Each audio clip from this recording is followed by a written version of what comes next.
Bonjour à tous, j'espère que vous allez bien. On se retrouve aujourd'hui pour l'avant-dernier épisode de Vlogmas.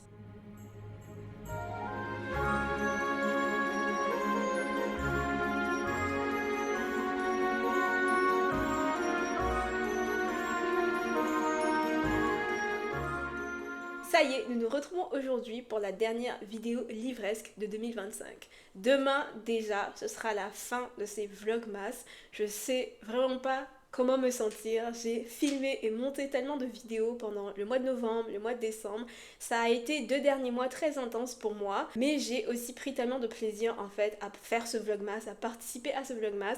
J'en dirai plus dans la vidéo de demain, mais ouais, c'est vraiment bizarre de me dire que c'est bientôt fini. Donc aujourd'hui, j'aimerais revenir sur mes lectures préférées de 2025, faire un petit survol de tous les livres que j'ai lus durant l'année, vous parler de mes coups de cœur et aussi vous parler des thèmes qui sont le plus revenus dans mes lectures. Cette année, j'ai lu plus ou moins le même nombre de livres que j'ai lus l'année dernière, quoique peut-être un petit peu moins, je ne sais pas, je suis pas sûre, mais dans tous les cas, j'ai, je pense, apprécié un petit peu plus mes lectures cette année que l'année dernière. Donc au moins cette année a été plus positive niveau lecture. Mais avant de commencer, avant de faire un survol donc de tout ce que j'ai lu durant l'année, j'aimerais d'abord vous parler des derniers livres que j'ai lus. J'ai récemment terminé Célèbre de Maud Ventura et Gideon the Ninth de Tamzin Muir et je vous avais dit dans ma précédente vidéo lecture que j'allais vous dire ce que j'ai pensé de ces livres une fois que je les aurais terminés.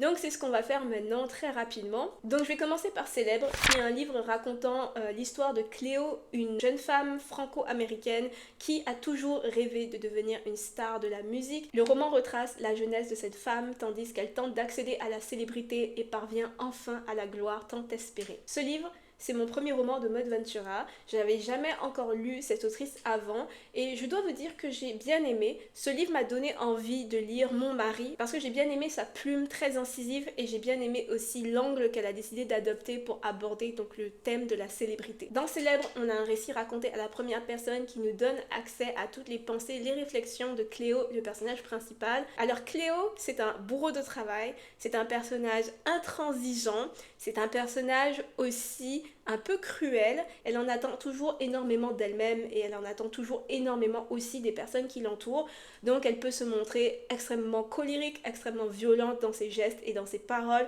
envers les personnes qui l'entourent, que ce soit les personnes qui travaillent pour elle, sa famille, ses amis. Donc c'était vraiment intéressant d'avoir accès aux réflexions de ce personnage, de vraiment rentrer dans la tête d'un tel individu. Personnellement, j'ai beaucoup aimé la narration de Chloé. Le roman m'a semblé beaucoup dans l'exagération au niveau du ton et moi j'aime beaucoup l'humour qui est dans l'exagération, donc j'ai souvent ri en lisant le livre. Bon, après cela étant dit, je n'ai été vraiment amusée par le livre que durant la première partie. Arrivée à la deuxième partie, j'étais un petit peu lassée par le style d'écriture et par l'histoire aussi. Je voulais en fait que l'histoire rentre un peu plus en profondeur en ce qui concerne le thème. Je voulais que Cléo ait à faire face à plus d'obstacles, à plus de difficultés. J'ai eu l'impression qu'au final, ça a été un long fleuve assez tranquille pour elle vers la célébrité, même si bien sûr, elle a beaucoup travaillé. Mais j'ai tout de même eu l'impression qu'il manquait des obstacles extérieurs. La fin du livre est plutôt fun, mais n'a pas réussi à relever en fait la deuxième partie du roman pour moi. Le livre cherche à nous montrer les dessous de la célébrité, le manque de vie privée que ce genre de vie entraîne, les sacrifices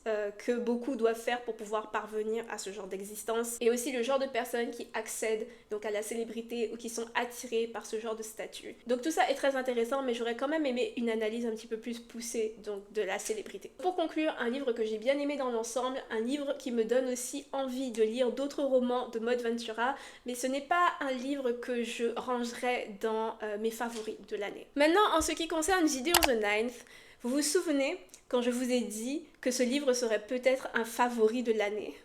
J'ai malheureusement été tellement frustrée et tellement déçue par ce roman, ça me rend trop triste. Donc Gideon the Ninth, c'est un roman de fantasy jeune adulte qui peut être considéré comme de la science-fiction, mais je ne considère personnellement pas ce roman comme de la science-fiction pour plusieurs raisons. La principale étant que je trouve le world building beaucoup trop mince pour de la science-fiction. Donc l'histoire de Gideon se déroule dans un univers constitué de 9 planètes qui abritent tous une maison. Les maisons sont des sortes de clans de nécromanciens. Chaque maison est spécialisée dans un domaine différent de la nécromancie. La 9e planète abrite des nécromanciens spécialisés dans le contrôle des eaux. Gideon, le personnage principal du roman, aurait été abandonné sur cette planète lorsqu'elle était bébé. Elle n'est pas une nécromancienne et elle n'a pas non plus la capacité donc d'utiliser la magie. Toute son enfance, elle a été rejetée par les autres membres de la 9e maison. Elle a été aussi pas mal persécutée par Harrow, qui est un peu la princesse donc de la 9e maison, puisqu'elle est la fille des dirigeants de la 9e maison. Harrow et Gideon ont grandi ensemble et elles ne se sont jamais entendues. Gideon n'aspire qu'à une chose, la liberté. Elle rêve de pouvoir s'enfuir de cette planète. Malheureusement, toutes ces tentatives sont interceptées par Harrow. Un jour, l'empereur suprême qui règne sur les 9 maisons convoque 2 représentants de chaque maison sur la première planète. L'empereur suprême annonce qu'il aimerait sélectionner ses nouveaux lectors. Dans cet univers, les lectors sont des espèces de chevaliers servants, de cavaliers servants au service de l'empereur suprême. Ce sont des nécromanciens qui ont atteint un niveau de magie extrêmement important. Atteindre le statut de lecteur permet à un nécromancien d'apporter gloire et renommée à sa maison. La 9e maison étant en déchéance depuis de nombreuses années, Harrow veut devenir lector et elle veut participer à cette compétition. Sauf qu'il faut 2 représentants pour chaque planète, donc elle force Gideon à l'accompagner durant cette compétition. Alors sur le papier, Gideon, ça a l'air super bien. On a des nécromanciens dans l'espace qui jouent à un grand jeu d'escape game dans un grand manoir de style gothique. Tout ça, ça a l'air vraiment intéressant et c'est justement ce qui m'a causé le plus de frustration. À chaque fois que je fermais le livre, que je prenais un peu de recul, je me disais, comment ça se fait que je m'ennuie autant? L'histoire, le concept de l'histoire est tellement intéressant. Comment ça se fait que je m'ennuie autant en lisant ce livre? Je ne sais pas exactement ce qui a fait en sorte que je n'ai pas accroché à Gideon. Ma première théorie, c'est la narration. Donc l'histoire est racontée du point de vue de Gideon, sauf que Gideon est un personnage qui pendant longtemps ne sait rien de ce qui se passe autour d'elle dans l'histoire. Donc il y a beaucoup de choses qui se passent autour d'elle, mais elle n'en a aucune idée, elle n'en fait pas partie non plus. Ça fait en sorte que pendant une grande partie de ma lecture, j'ai eu l'impression que l'histoire se passait dans une autre pièce. C'est comme si j'étais dans le salon et que toute l'histoire, toutes les choses importantes se passaient dans la pièce d'à côté, dans la salle de bain disons. Donc j'entends quelques bruits, je sais qu'il y a quelque chose qui se passe, mais je sais pas précisément ce qui se passe. C'est le sentiment que j'ai eu en lisant Gideon pendant une très longue partie de l'histoire et je pense que c'est l'une des raisons pour lesquelles je n'ai pas accroché à l'histoire. J'ai eu le sentiment que l'histoire commençait vraiment au chapitre 27 et sur 37 chapitres, attendre 27 chapitres avant d'avoir l'impression que l'histoire avance, c'est pas terrible selon moi. Je n'ai donc pas aimé la construction de l'intrigue et je n'ai pas non plus beaucoup aimé le style d'écriture que j'ai trouvé très bavard. Cela étant dit, les derniers chapitres sont plutôt bien. Je me suis beaucoup amusée en lisant les derniers chapitres, je les ai trouvés plutôt chouettes. Si je n'avais à juger ce livre que à ces 10 derniers chapitres, je dirais que ce livre est quand même bien, mais il y a 37 chapitres, j'ai lu les 37 chapitres et pour moi les 10 derniers chapitres, même s'ils sont vraiment bien, n'ont pas rattrapé les 27 premiers chapitres. Donc malheureusement, une déception pour Gideon. Je suis trop triste parce que je m'attendais à aimer ce livre, à être agréablement surprise par ce roman. Je comprends pourquoi toutes les personnes qui me l'ont recommandé m'ont dit d'attendre et de lire le livre jusqu'à la fin parce que effectivement la fin est vraiment bien. Il y a beaucoup de retournements de situation, il y a beaucoup de révélations qui changent la perception qu'on peut avoir de certains personnages et aussi de certains événements de l'intrigue. Donc je comprends pourquoi on m'a conseillé de lire le livre jusqu'à la fin. C'est juste que ça a été difficile de lire le livre jusqu'à la fin pour moi. Donc une déception, mais je suis contente d'avoir enfin terminé ce livre parce que ça fait très longtemps que je voulais le lire, ça fait très longtemps qu'il se trouvait dans ma palle. En ce moment, maintenant, je suis en train de lire Limberlost de Robbie Arnott, un autre livre que j'espérais beaucoup aimer, un livre pour lequel j'avais de grandes attentes parce que j'ai beaucoup aimé Flamme et l'oiseau de pluie, 2 autres romans de Robbie Arnott. Malheureusement, pour l'instant, je m'ennuie un peu. Je suis arrivée à la moitié du livre hier soir et ouais, je m'ennuie un petit peu dans ma lecture. Peut-être que la fin va tout rattraper, peut-être qu'il y a plein de choses chouettes qui vont se passer dans les dernières pages, mais je suis pour l'instant un peu déçue par ma lecture. Ah, que voulez-vous, on ne peut pas toujours lire des livres qui sont faits pour nous. Maintenant qu'on a parlé de mes dernières lectures, de mes lectures en cours, le temps est venu de passer rapidement sur mes statistiques de lecture. Pour l'instant, cette année, je suis à 35 livres livres lus et terminés. J'avais pour objectif cette année de lire 40 livres, donc je suis quand même loin de mon objectif, sauf que lorsqu'on prend en compte les livres que j'ai abandonnés, je suis en fait à 39 livres lus. Maintenant, le genre littéraire dans lequel j'ai le plus lu cette année est sans surprise la fantasy, suivi tout de suite par la non-fiction et la littérature contemporaine qui sont ex aequo en deuxième place. Surprenamment, cette année, j'ai pas lu beaucoup de science-fiction, je n'ai pas non plus lu beaucoup de fantastique, j'ai lu surtout de la fantasy et visiblement de la non-fiction et de la littérature contemporaine, ce qui me surprend parce que je n'ai pas le sentiment d'avoir lu tant de non-fiction que ça. Mon format de prédilection cette année a été le e-book. Aussi, ça ce n'est pas une surprise, c'est mon format de prédilection depuis de nombreuses années. Donc 79% des livres que j'ai lus cette année étaient au format e-book et 21% au format papier. Je n'ai pas lu d'audiobook. J'avais pour but de lire quelques livres audio cette année, mais finalement c'est pas arrivé. J'ai beaucoup de mal à me concentrer lorsque je lis des livres audio. J'ai vraiment besoin d'avoir un repère visuel. Sinon j'ai du mal en fait à suivre ce qui m'est raconté. Donc c'est pour ça que je lis finalement assez peu, voire pratiquement pas de livres audio. Sinon au niveau de la langue de lecture, j'ai surtout lu en français, mais j'ai aussi beaucoup lu en anglais. Je crois me souvenir qu'au mois d'octobre, j'étais à 50-50, donc vraiment 50% en français, 50% en anglais. En novembre-décembre, j'ai essayé de lire un petit peu plus en français, parce que si vous me suivez depuis longtemps, vous le savez, mais j'essaye vraiment de lire plus en français qu'en anglais, parce que lorsque je lis trop en anglais, ça a un impact négatif sur mon style d'écriture. Si on comptabilise toutes les notes que j'ai attribuées à mes lectures, ma moyenne tourne autour de 3 sur 5, ce qui est bien mieux que l'an dernier où j'étais en dessous de 3 sur 5. Donc effectivement, j'ai une meilleure année de lecture cette année que l'année dernière. Maintenant, en ce qui concerne les thèmes qui sont le plus revenus dans mes lectures, en faisant le tour de tous les livres que j'ai lus cette année, j'ai réalisé que j'ai lu énormément de livres qui tournent autour du thème de l'eau. C'était pas volontaire, je sais pas trop comment c'est arrivé. Donc en début d'année, j'ai lu Our Wives Under the Sea de Julia Armfield. C'est un roman d'horreur sur une femme qui revient d'une expédition sous-marine et qui est complètement changée. Donc elle a des branchies qui apparaissent, sa peau commence à devenir translucide. Bref, un livre angoissant qui m'a permis de mieux comprendre pourquoi il y a autant de gens qui ont peur des profondeurs. Ouais, maintenant je comprends. Ensuite cette année j'ai aussi lu La mer chantera ton nom de Laura Nsafou, donc un roman qui raconte l'histoire d'amour entre un pêcheur de gorée et une femme qui doit se battre contre la déesse de la mer. J'ai aussi lu Lost Ark Dreaming de Suyi Davis Okungboa. C'est un livre qui met en scène de hauts buildings à moitié submergés par la montée des eaux. Il y a aussi des sirènes vengeresses dans ce livre.